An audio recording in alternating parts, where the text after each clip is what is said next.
And here's another hit, baby Bonds. We out of here, baby. What's up? What's up? What's up? Oh, look at that.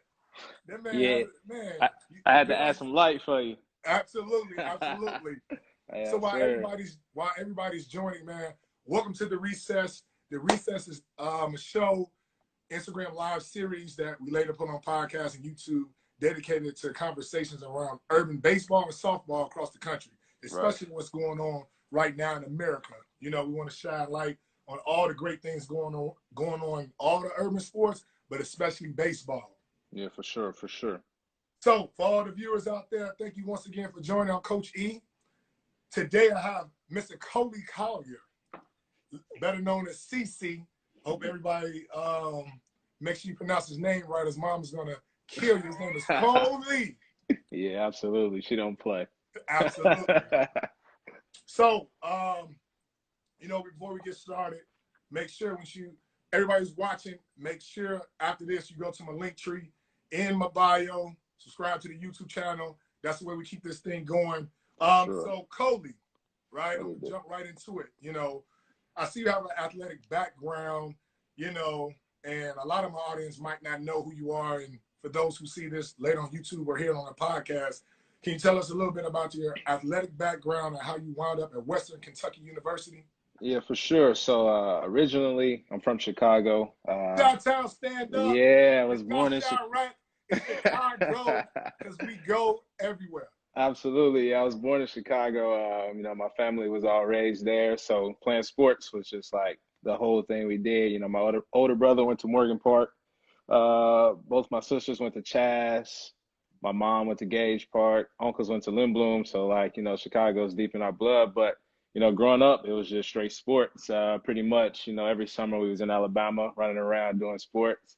When we was in Chicago, it was either you was racing on the street with no shoes on. We was playing running bases right in front of grandma's crib or, you know, everything like that. But 2010, right before my freshman year, my mom and dad decided to move to Tennessee. So I went to Tennessee for high school. I was there from 2010 and I still live there, but high school was from 2010 to 2014. Okay. So how I kind of got started with like my path to Western Kentucky was my senior year. I took a trip to University of Kentucky for like just a little showcase camp and everything like that. Okay. And then that was like went really well, really good thing. So they actually invited me, they offered me to come there and be a part of that baseball team. So I started my college career at University of Kentucky. Okay. And then I was there for just a semester, kind of just a tough situation. It was 7 outfielders. I was the only freshman outfielder. And then that year, 2 dudes got drafted. So my playing time wasn't really looking until like my junior year of college. And I'm not a big fan of kind of just, you know, sitting the bench. I'm all about supporting, but I'm not big on, you know, sitting the bench and everything like that. Hey, Colie, this is the Recess. This is Raw and Organic. We give it to the audience and the parents and everybody raw and organic. If it's not a situation that's ideal for you, that's what your options. Absolutely. So, you know, that just kind of wasn't an ideal situation. So once they told me that, actually, initially, my mom was big on me going to JUCO. She wanted me to go play JUCO ball, but me being a 17-year-old kid at SEC, I was like, there's no way I can pass this up. So, you know, I talked to them and it was like, you know what, it's your dreams, go chase them. So we did that. And then I ended up going to Walter State. That's JUCO ball in Morristown, Tennessee. So that's just East Tennessee. Pretty much ranked #1, if not top 5 in the nation every year since, you know, forever. So I was there for a year and a half. So then going into my junior year, it kind of came down to VCU, Jacksonville, and Alabama was in the mix. And then I went to visit Western Kentucky, and like the campus was amazing. They just got a brand new turf field, and I've never played on turf. So I was like, man, I don't got to pull it. Hey, not to cut you off, in Chicago, man, we play on Pebbles Rocks. Absolutely. Liquor stores, all that, man. No. That's why I say it's not Chirac, it's Chicago. Yeah, for sure. So once I found out I didn't have to pull no more tarps to do no field work, I was all in. And then they told me I'd be the starting center fielder, and I was like be the first dude to start on center field out there. And they gave me a really good scholarship. And then plus it was 2 hours from home.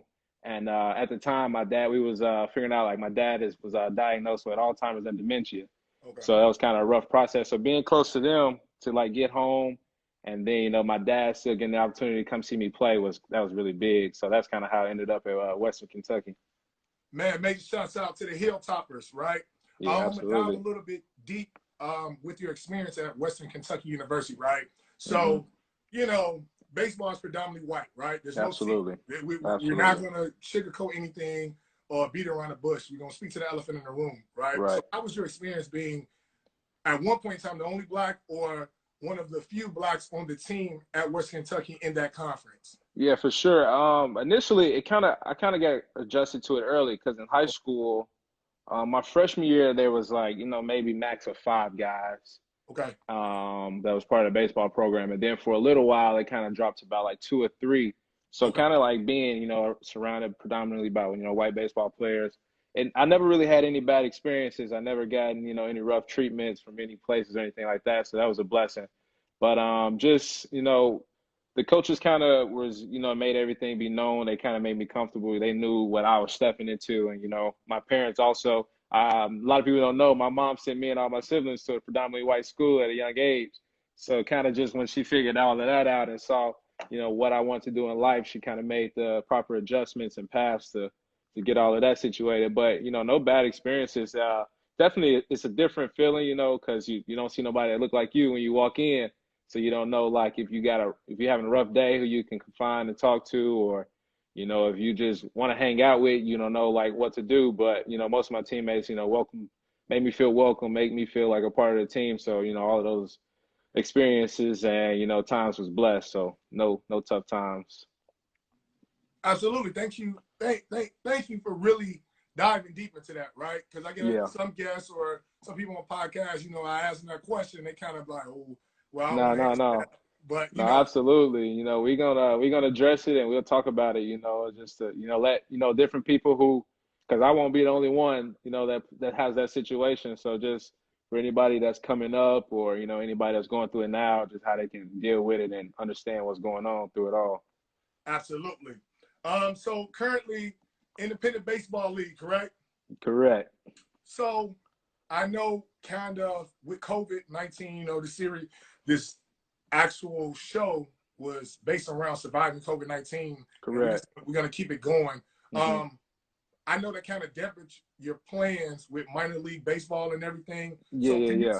can you talk to me about the biggest adjustment for going to Western Kentucky University, which is a great conference, you guys playing the top notch, competition, and now you're in the independent league, which is great competition, but it's a little different field. Can you talk about playing from D1 college baseball to independent baseball right now? Yeah, so to me, and this is no knock on independent baseball, but I'll just revert it always back to JUCO ball because JUCO ball is just a grind each and every day. And in JUCO ball, you're trying to strive to get D1. That's kind of your main goal. So I kind of relate that to independent ball because your main goal is to try to go affiliate. So that's just kind of me having some JUCO experience under my belt kind of makes it a little bit easier. But I mean, every day it's a grind. COVID put us in a tough situation because the season normally starts in May. And, we're here in Michigan in April, for spring training. But when COVID was starting to spike, we had to shut everything back Right. down. So kind of like my training back home was kind of up. It was kind of rocky because I was ramping it up, getting everything going, and then I'll get an email like, all right, guys, we can't start now. So we shut it down a little bit. Then you get another email like, all right, so maybe we can start here. So you kind of ramp it back up, trying to get going. Then you get another one, then you shut it down. So for a while, I was kind of playing it by ear. But when I finally got that last email, I was able, it was good weather back home, so I was able to, get my work in. Initially, I wasn't as ready as as I would like to be. I kind of hold myself to a higher standard, making sure my swing is good, making sure my body is in good shape. I battled a lot of like hamstring injuries and all of that, so that was a big thing. This off season, making sure my legs was feeling good. But getting here was rough. Mm. Swing didn't feel good. Defense is just second nature to me. I'm all about, I'll go get a ball in the gap, no problem, or I can handle myself well there. But I really pride myself, just in the game of baseball now, hitting plays. If you can't hit, If you it's don't hit, you will sit. absolutely, that is an absolute fact. They can stick you anywhere on the field, but as long as you get a hit, they're happy. So that's really was I'm very disappointed in myself. Starting the season out. But after a while, you kind of you kind of sit down and you think to yourself, like, nothing's perfect in any ball. You know what I'm saying? So it's just every day is a constant adjustment. Every day is a constant grind. So I just have to sit myself down and tell myself, like, you just got to be a dog. At the end of the day, none of this is perfect. None of this is ideal. Like, obviously in my mind, I dreamed everything differently, but, here I am today. So, I just told myself that, you just gotta, do what you can. So with the little swings we give you for the game, just try to focus on something. And once you get in the box, just grind, compete, and be a dog. Just let the athleticism take over, get yourself in a good position, and just see what happens. So that's just kind of how it is. Okay. And I know you mentioned, getting in the box, grinding out. What's the toughest pitch to hit in baseball to you? Personally, to me, I would say a really good changeup, really good sinker. Because for me,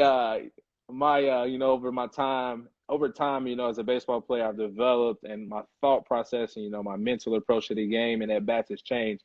So I really just get a lot of fastball changeup. So if you get a really good fastball and then a really really good changeup, sometimes they kind of look pretty much the same. So you just gotta figure it out. But for me, I would say a changeup. I struggle a little bit with changeups, but to start this year off, I've hit changeups a lot better than I have my whole life. So and then my one of my coaches this offseason, he would just flip me changeups all. We just had changeup round, changeup round, changeup round. So that kind of helped me out a little bit. Anytime I hit a changeup, I'll text and be like, "All right, your changeup's paid off." It'd be pretty cool. That's just like a really cool experience that we share with each other. So yeah, I would say the changeup for sure. Absolutely. So now, your household has a lot of baseball in it, right? Absolutely. It's deeply rooted, and I know I coach. One of your family members, know your mom really well. When I first got out of college, saw you playing at a young age. I'm like, oh, this boy gonna be special. Yeah, appreciate so how that. competitive was it? Like, was the situation like you were trying to outdo your older, siblings and cousins? Oh, absolutely. Every chance I get, I wanted everybody to know that I was the best Curry in that household, or I was the best cousin in that family. But absolutely though, I always played up. So my brother, we grew up playing at O'Halloran Park. We grew up playing at Dawes Park. So any chance I got to play up with my older brother, it was always, all right, I'm gonna try to do something so they can see me and maybe not see him as much. But he also never took it easy on me. Even if we was playing a wiffle ball game in the backyard, he's gonna try to put it on me. So, and then all my cousins were all competitive. We all want to be the best in the family. We all want the bragging rights. So whatever it took to win, we was out there doing it. So just growing up, that competitive aspect, and just in my games today, I would attribute it to my my older brother and all my cousins. Just each and every day, we was outside doing something, trying to be the best one at whatever it was. Nice. Yeah. Now I'm gonna, this is kind of, it's changed a lot since you were playing, and Right.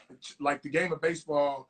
Well, let me take that back. Not the game of baseball, but showcases and exposure camps. They changed rapidly from the short time of 2010 to now 2020, right? Absolutely. So I see a lot of young players that go to every single showcase. I see a lot of young players go to showcases when they're not ready or in the best shape of their life, right? In your opinion, like, because this was a question I saw on Facebook and like another baseball chat, is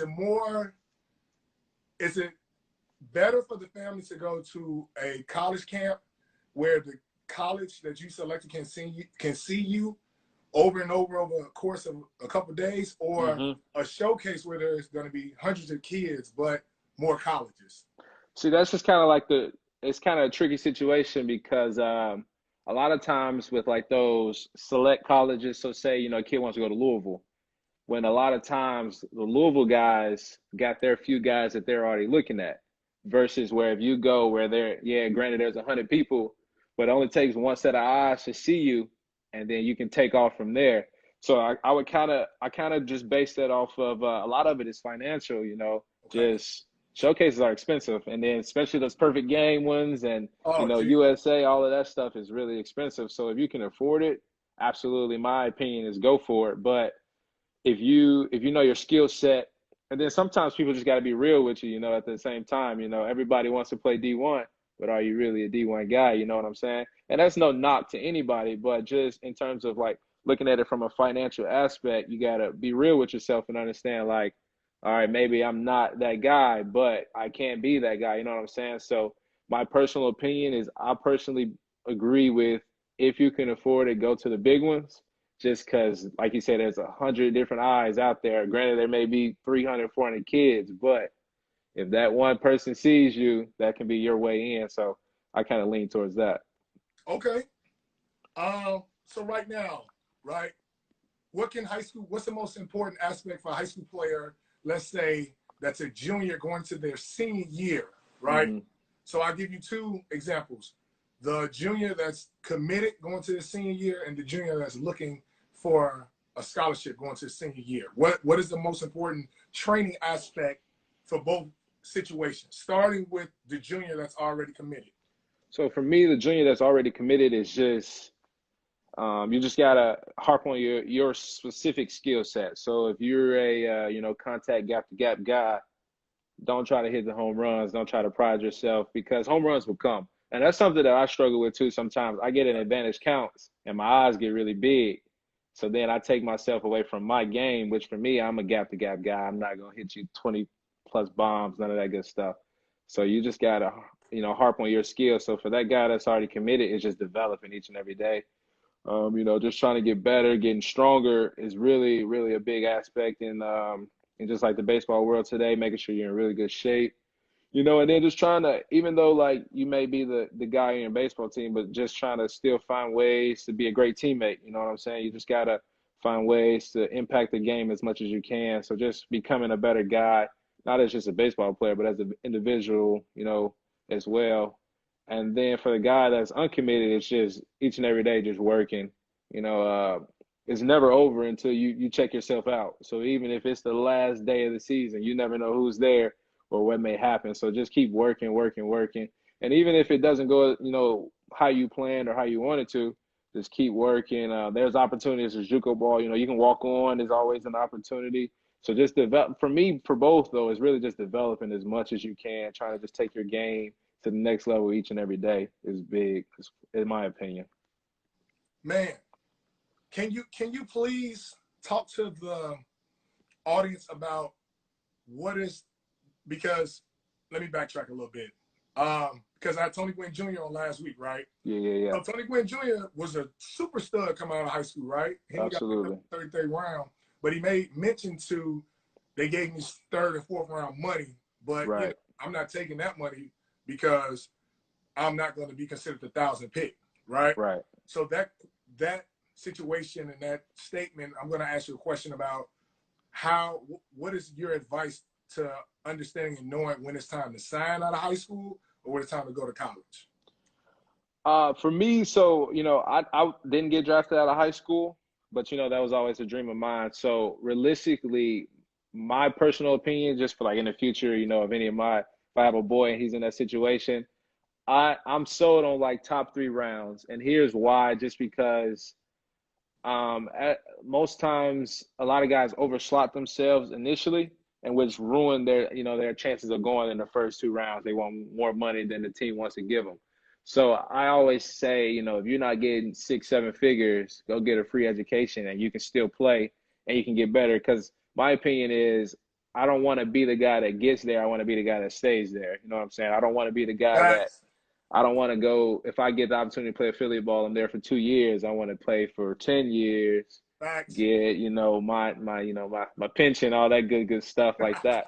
So, and even if you don't go first, I personally would say like first 3 rounds, and then just go to school, go develop, go have fun, go be a kid still. Don't worry about all that extra stuff, and just keep playing ball and enjoying the game that you love, is my opinion. Absolutely.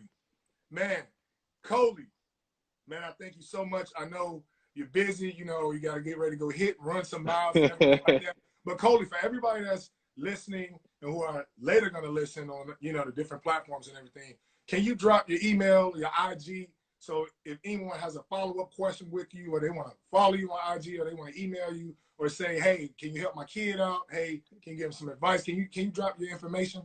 Yeah, absolutely. So my Instagram is that dude CC23.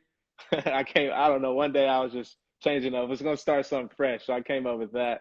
And then my email is Colie.Currie, so that's Colie.Currie23 at gmail.com. Absolutely. Now, for everybody that's on right now, what I need you to do, when you click off, make sure you share this interview. Colie, I need you to repost it. After I post it, I need you to repost it. And everybody else, make sure you guys repost it. Click the link in my bio. Go to the YouTube page, Ernest Horton, The Recess, and make sure you subscribe. Each and every Absolutely. Monday, The Recess be coming at you 7 p.m. Central Standard Time, talking about urban baseball, urban softball, urban sports all together. Once again, Colie, Chicago's own. Man, salute. Good luck I to you, man. appreciate that. Brother. Thank you.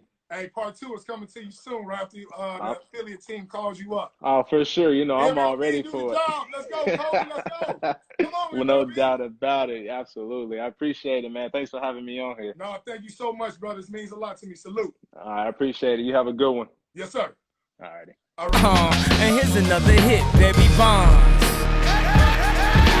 We out of here, baby.